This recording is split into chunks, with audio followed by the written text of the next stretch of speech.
नमस्कार, मैं हूं करमवीर और आप देख रहे हैं फॉलो अप। उत्तर प्रदेश की योगी सरकार के दूसरे कार्यकाल का आज तीसरा आम बजट पेश किया गया, जिसे विधानसभा में वित्त मंत्री सुरेश खन्ना ने पेश किया। योगी सरकार का ये 8वां बजट भी पेपरलेस था, जो कि 36 पन्नों का था। इस बजट में योगी सरकार ने किसानों के लिए मुख्यमंत्री खेत सुरक्षा योजना शुरू करने का ऐलान किया है।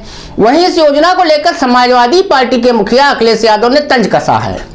उत्तर प्रदेश की योगी आदित्यनाथ सरकार के दूसरे कार्यकाल का तीसरा आम बजट सोमवार को विधानसभा में वित्त मंत्री सुरेश खन्ना ने पेश किया। उन्होंने 7,36,437 करोड़ 71 लाख रुपए का बजट पेश किया। बजट का फोकस गांव, किसान, इंफ्रास्ट्रक्चर, युवा के साथ साथ सांस्कृतिक पर्यटन को बढ़ावा देने पर है।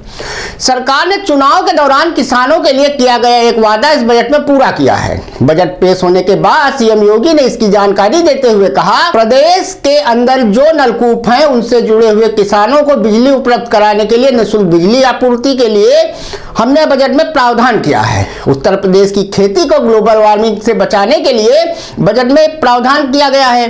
वहीं बजट भाषण के दौरान वित्त मंत्री सुरेश खन्ना ने बताया कि नहरों और सरकारी नलकूपों से किसानों को मुफ्त पानी की सुविधा हेतु 1100 करोड़ रुपए की बजट व्यवस्था प्रस्तावित है। यूपी में मुख्यमंत्री खेत सुरक्षा योजना शुरू की गई है। यह नई योजना है। बेसिक शिक्षा के तहत योगी सरकार ने कक्षा 1 से 8 तक का अध्ययनरत लगभग 2 करोड़ से अधिक छात्र छात्राओं के लिए निःशुल्क स्वेटर और जूता मोजा उपलब्ध कराने के लिए 650 करोड़ रुपए तथा स्कूल बैग के लिए 350 करोड़ रुपए की व्यवस्था की है। बेसिक शिक्षा के तहत छात्र छात्राओं के लिए यूनिफॉर्म, स्वेटर, स्कूल बैग, जूता मोजा एवं स्टेशनरी उपलब्ध कराने के लिए क्रय प्रक्रिया को बंद करते हुए डीबीटी के माध्यम से 1200 रुपए प्रति बच्चे की दर से धनराशि सीधे अभिभावकों के खाते में हस्तांतरित की जाएगी। इसके अलावा वंचित एवं दुर्बल वर्ग के 2 लाख से अधिक बच्चों को वित्तीय वर्ष 24-25 में प्रवेश दिलाए जाने का भी लक्ष्य रखा गया है, जिसके लिए 255 करोड़ रुपए की व्यवस्था की गई है। इसी के साथ ऑपरेशन कायाकल्प के अंतर्गत वित्तीय वर्ष 2024-25 में 1000 करोड़ रुपए की व्यवस्था की गई है। इसके अतिरिक्त 2023-24 में 300 करोड़ रुपए से ग्राम पंचायत एवं वार्ड स्तर पर डिजिटल लाइब्रेरी की स्थापना कराई जा रही है, जिसके लिए 24-25 में 498 करोड़ रुपए की बजट व्यवस्था की गई है। बनटांगिया गांव में 36 प्राथमिक विद्यालयों के संचालन के 144 पद सृजित किए गए हैं, जो गरीबी रेखा से ऊपर के लगभग 30 लाख छात्रों को निःशुल्क यूनिफॉर्म वितरण के लिए 168 करोड़ रुपए की व्यवस्था की गई है। माध्यमिक शिक्षा के तहत 2024-25 तक प्रदेश के समस्त राजकीय माध्यमिक विद्यालयों को आधारभूत सुविधाओं से लैस किए जाने एवं प्रत्येक राजकीय माध्यमिक विद्यालय में स्मार्ट क्लास तथा आईसीटी लैब की व्यवस्था किए जाने के लिए समग्र शिक्षा योजना के तहत 516.64 करोड़ रुपए की व्यवस्था प्रस्तावित है। इसके साथ ही सहायता प्राप्त अशासकीय माध्यमिक विद्यालयों में अवस्थापना सुविधाओं के लिए 200 करोड़ रुपए की व्यवस्था की गई है। यही नहीं, नए राजकीय संस्कृत विद्यालयों की स्थापना के लिए 5 करोड़ रुपए की व्यवस्था प्रस्तावित है। राजकीय संस्कृत विद्यालयों में छात्रावास और मिनी स्टेडियम के निर्माण के लिए 10.46 करोड़ रुपए की व्यवस्था की गई है। वहीं सैनिक स्कूल गोरखपुर के संचालन के लिए 4 करोड़ रुपए की व्यवस्था की गई है। उच्च शिक्षा में विंध्याचल धाम मंडल में मां विंध्यवासिनी राज्य विश्वविद्यालय, मुरादाबाद मंडल में एक राज्य विश्वविद्यालय तथा देवी पाटन मंडल में मां पाटेश्वरी राज्य विश्वविद्यालय की स्थापना के लिए प्रत्येक विश्वविद्यालय हेतु 51.20 करोड़ रुपए की व्यवस्था प्रस्तावित है। शिक्षा को प्रोत्साहित किए जाने के लिए मुख्यमंत्री प्रशिक्षु प्रोत्साहन योजना के तहत 100 करोड़ रुपए की व्यवस्था की गई है।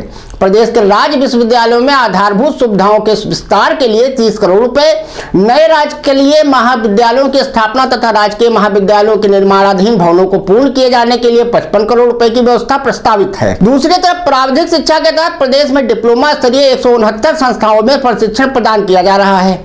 75 राजकीय पॉलिटेक्निक निर्माणाधीन अवस्थापना की प्रक्रिया में है, जिन्हें जल्द ही पीपीपी मोड पर संचालित किया जाएगा। वर्तमान में 1874 निजी क्षेत्र की डिप्लोमा स्तरीय संस्थाओं में छात्र एवं छात्राओं को प्रशिक्षण प्रदान किया जा रहा है। एकेटीयू द्वारा उत्तर प्रदेश स्टार्टअप पॉलिसी 2020 के अंतर्गत विश्वविद्यालय परिसर में सेंटर ऑफ एडवांस स्टडीज के तहत एक इनोवेशन हब की स्थापना की गई है, जिसके अंतर्गत 51 इंक्यूबेशन सेंटर स्थापित हैं। इसके साथ ही 265 स्टार्टअप ऑन बोर्ड हो गए गए हैं। सीएम ने ग्रामीणों के लिए अहम ऐलान किया है। उन्होंने कहा कि गांव में रहने वाले लोगों के लिए बिना ब्याज के ऋण मिलेगा। सीएम ने कहा कि मुख्यमंत्री उद्यमी विकास योजना हम शुरू करने जा रहे हैं। इसमें 5 लाख तक ब्याज मुक्त कर देने की व्यवस्था की गई है। इसके अलावा प्रारंभिक सहकारी ऋण समितियों के माध्यम से किसानों को कम ब्याज दर पर फसली ऋण उपलब्ध कराने हेतु 525 करोड़ रुपए की व्यवस्था प्रस्तावित है। सीएम ने यह भी कहा कि यह यूपी के इतिहास का अब तक का सबसे बड़ा बजट है। सीएम ने कहा कि प्रदेश में बुंदेलखंड औद्योगिक विकास प्राधिकरण की स्थापना हो रही है। 40 वर्ष बाद कोई प्राधिकरण स्थापित होगा। आईटीआई कानपुर में मेडिकल रिसर्च टेक्नोलॉजी इंस्टीट्यूट की स्थापना के लिए बजट में स्थान दिया गया है। उन्होंने कहा कि अयोध्या, काशी, मथुरा, वृंदावन, विंध्याचल के लिए बजट में अलग से व्यवस्था की गई है। सीएम ने कहा कि प्रयागराज कुंभ के लिए भी अभी से बजट में व्यवस्था कर दी गई है। मुख्यमंत्री ने कहा कि गरीब कल्याण, महिला सशक्तिकरण, युवाओं के समृद्धि पर हमने लगातार फोकस किया। 24,863 करोड़ 57 लाख की नई परियोजनाओं को हम इस बजट के साथ जोड़ रहे हैं। सुरेश कुमार खन्ना ने कहा कि अल्पसंख्यक समुदाय के छात्र छात्राओं को छात्रवृत्ति हेतु 220 करोड़ रुपए की व्यवस्था प्रस्तावित है। वहीं दूसरी तरफ बजट को लेकर अपनी प्रतिक्रिया देते हुए पूर्व मुख्यमंत्री अखिलेश यादव ने बजट में मुख्यमंत्री खेत सुरक्षा योजना के ऐलान पर कहा कि इसके बारे में कुछ खास जानकारी नहीं दी गई है। इसको मुख्यमंत्री खेत सुरक्षा योजना क्यों कहते हैं? इसका नाम रखें सांड खेत सुरक्षा योजना, ताकि लोगों को समझ आए कि क्या ऐलान हो रहा है। अखिलेश ने मुख्यमंत्री योगी आदित्यनाथ से पूछा कि क्या इसमें नई भर्ती होगी, कौन बचाएगा खेतों को। उन्होंने कहा कि गोरखपुर और बनारस के लिए तो योजनाएं ले ली, लेकिन पूरे यूपी को क्या मिला? आखिर यूपी को और सैनिक स्कूल क्यों नहीं मिले? पूर्व सीएम ने आरोप लगाया कि यह बजट केवल 10% संपन्न लोगों के लिए है, यह 90% लोगों के लिए नहीं है। यह सरकार पहले दिन से यही कर रही है। उन्होंने सरकार के उस दावे में सवाल उठाया जिसमें कहा गया है कि 40 लाख करोड़ के निवेश आए हैं। उन्होंने कहा कि सरकार बताए कि निवेश और रोजगार कहां आए।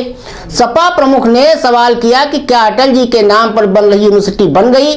अब उन्हें सिर्फ 3 और बजट पेश करने हैं। 3 बजट में तो नहीं बन पाई, न गोरखपुर न झांसी में। अखिलेश ने आगे कहा कि मैं सोच रहा हूं कि अब इसे पूछना ही बंद कर दूं। तो कुल मिला के आज यूपी का 8वां बजट पेश किया गया, जिसे मुख्यमंत्री योगी आदित्यनाथ ने अब तक का सबसे बड़ा बजट बताया।